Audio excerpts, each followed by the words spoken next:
The Shadow Foreign Secretary and Labour leadership candidate Emily Thornberry. Thank you very much for being with us today. So we were just talking there about Iran, the situation and the escalating tensions in the Middle East. Yes. Do you think that we're safer now that Qasem Soleimani is dead? Look, I don't shed any tears for Soleimani. I fully understand his pattern of behaviour. He was essentially in charge of the defence forces for Iran. Their behaviour across the region has been one that has been destabilising. He has the blood of many people on his hands. His pattern of behaviour has been such that has been unacceptable and contrary to international law for a long time. However, to take him out at this stage, when there has been escalating tensions, seems to me to not be making the world safer. Actually, we are taking a major lurch towards war. And we're doing that because the president is reckless and hasn't thought through, I don't think, what it is that he's doing. But it seems to me quite clear that the Iranians are going to counterattack, and it means that our interests, our people, our forces are, of course, under threat. You know, there will be more attacks on the tankers. We have relatively lightly armed members of the armed forces in Iraq, for example. You know, they are clearly vulnerable. We have civilians there. We have embassies in the region. Yes, of course, everyone is now vulnerable. And he didn't even tell us before he agreed for this man to be killed in Baghdad. I mean, that's the other point, is that they breached Iraqi sovereignty in order to kill the head of the defence forces for Iran. And so how are the Iraqis supposed to respond to that? You know, there will be great pressure on the Iraqis to say to the Americans and to the British and to the other Western allies that have been trying to help them fight ISIS that they should leave. And so I think that it makes the whole area much more unstable and much more dangerous. Do you think we could be heading towards a war? Yes. And I think the point is this, is that what we should be saying quite clearly now is we will not be involved in this. You know, this is not, first of all, Donald Trump should not be doing this. There has been a pattern of behaviour from Donald Trump ever since the time he was a candidate. He said he was going to rip up the Iranian nuclear deal. Now, the Iranian nuclear deal, people will remember, was not a perfect agreement, but it was a way of bringing Iran in from the cold. It was beginning to talk to them, and it was essentially saying to them, we will stop the sanctions if you stop your development of a nuclear bomb. It was bringing them in from the cold, and it was also, Iran is a very divided country.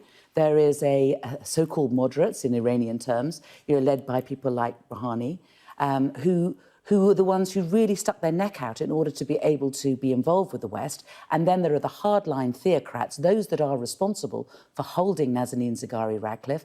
This general was part of that mob, you know, and they are now in the ascendancy because the more moderate forces in Iran have been undermined by the fact that the Iranian nuclear deal has been torn up by Donald Trump. What can the UK government actually do? Because, as you say, we weren't told by Donald Trump, were we? So we don't have that clearly the influence that perhaps we would like to have over Donald Trump. Yeah. We clearly don't want to take the side of the Iranians for the reasons that you have outlined. What can we do? So, first of all, I think that what we're doing now is too little and too late. You know, I not only warned Dominic Raab, I warned Jeremy Hunt, and I warned his predecessor.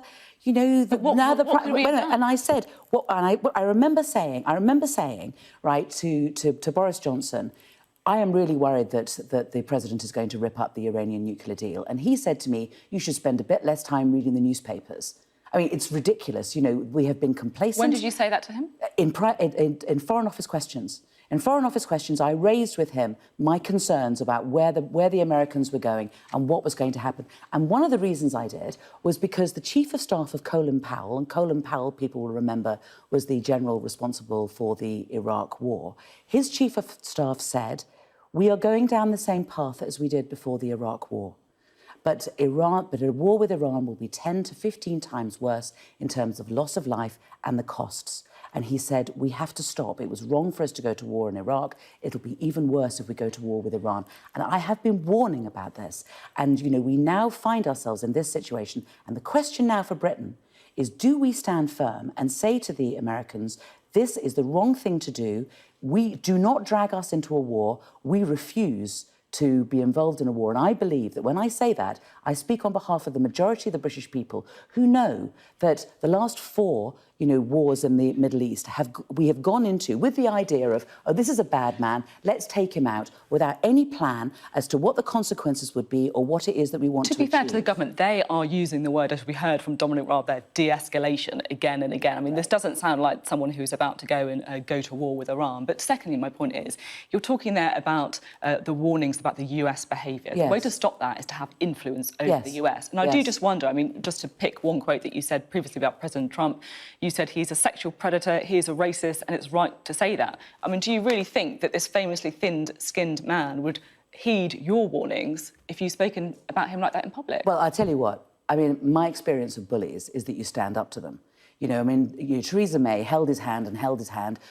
Boris Johnson does a Donald Trump kind of impersonation most of the time. This is not the way to influence him. The way to influence him is to stand up to him and say you're wrong. And I'll tell you the other way in which we could influence him, and that is to use our place in the Security Council. We're on the most important body for the United Nations, and yet what's happening? We're not supposed to be just there to be decorative. Why aren't we saying that there should be an emergency meeting of the Security Council in order to bring the world together and to say this must stop? The illegal activity, both of America and Iran, must stop, and the world has to come together at this point.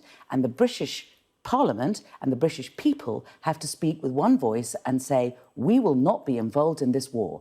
We need to behave in the same way as Harold Wilson did when it came to Vietnam, and actually say no to the Americans. Do people really care?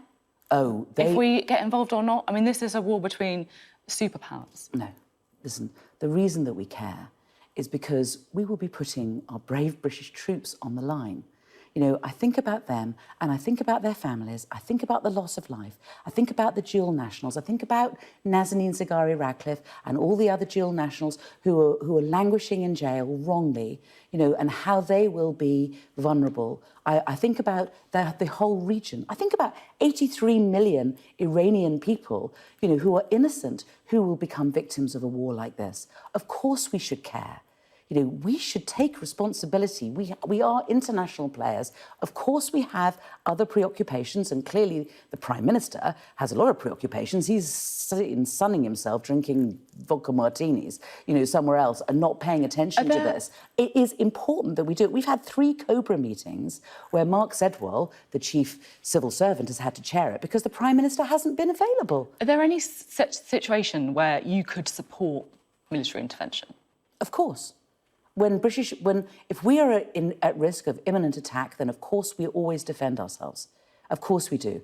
But the lessons... The US is saying that they have intelligence about attacks. They say... So they say that... Well, first of all, my problem is that Boris Johnson... Donald Trump has a kind of a loose relationship with the truth. So I'm not going to take his word for it on the basis of a tweet that he says that they were at fear of attack. We would want to see, frankly, if we had a proper relationship with the United States, they would contact us in advance and they would say, we are at risk of imminent attack. This is the imminent attack. We've always shared security information with the United States, so they should have told us about it. They should have told us what the imminent attack was. Or are we actually talking about, them justifying themselves afterwards? I mean, Donald Trump is now saying that he was doing this in order to stop a war, not to start one. Well, how does that work? He's just sent 3,000 additional troops into the region.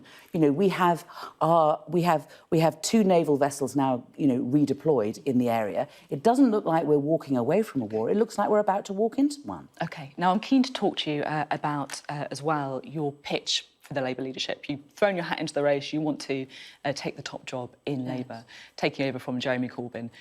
Do you think he was a good leader?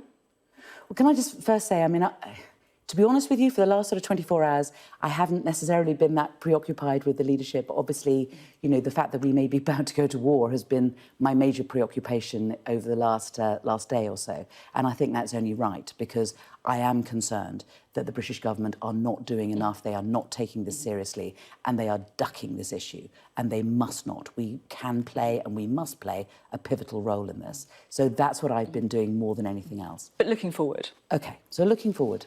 I think that actually, in a kind of odd way, I mean, anybody who becomes leader of the Labour Party will need to be able to deal with issues such as this, issues such as the fires in Australia. I mean, these sorts of things are what are going to frame the world, it seems to me. So do you think Jeremy Corbyn was a good leader then?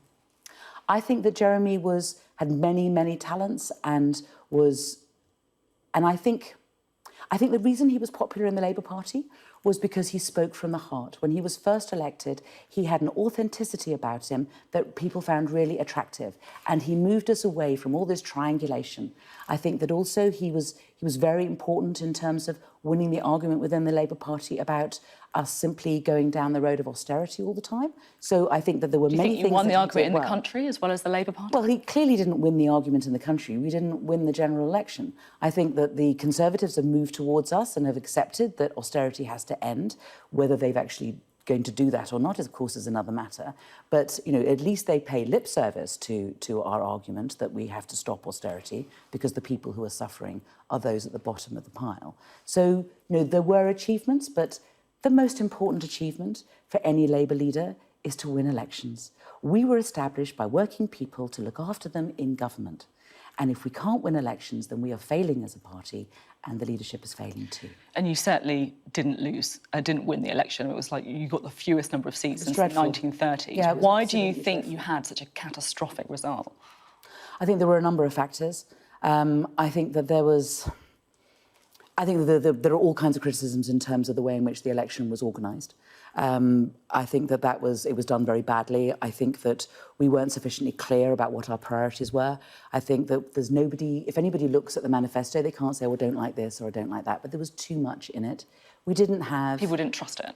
Well, it just wasn't convincing because there was too much in it. And in the end, you know, we can say until we're blue in the face that there is another way, and there is, but we won't get the opportunity to serve if people don't believe us and they don't believe in us. And if we're not competent and if we're not trustworthy, then they won't give us the chance to do it. So what we need to do, in my view, is not have some sort of existential crisis about who it is that we are. We know who we are. The country, in a way, knows who we are.